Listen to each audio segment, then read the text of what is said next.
ایسے کٹر حنفی ہے نا پٹھان، تو وہ تو ایکسٹریم لیول پہ حنفی ہے. جب سے کیونکہ اسلام آیا افغانستان یا پشاور میں اس وقت سے وہ حنفی ہیں. انہوں نے تو ایسا پکڑا ہے اس کو. اب ایک صاحب کہنے لگے کہ پشاور میں ہمارا مسئلہ تیزی سے پھیل رہا ہے. دوسرے نے کہا پشاور میں تو اسلام بہت تیزی سے بہت پہلے آیا تھا، صدیوں پہلے. اس وقت کیا آیا تھا؟ تو وہ غلط اسلام آیا تھا. اب آپ کا مسئلہ پھیل رہا ہے تو بھائی جو چیز اب پھیل رہی ہے وہ غلط ہے، جو پہلے سے آ رہی ہے وہ کیا ہے؟ صحیح ہے.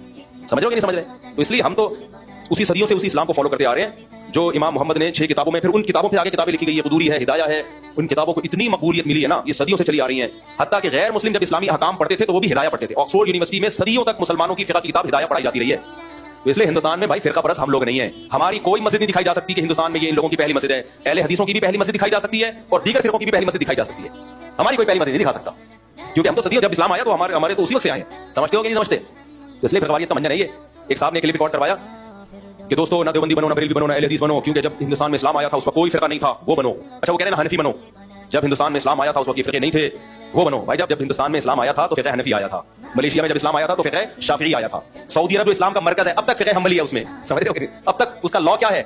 قانون فقہ حنبلی. ہاں اس کو آہستہ اب چینج کر رہے ہیں.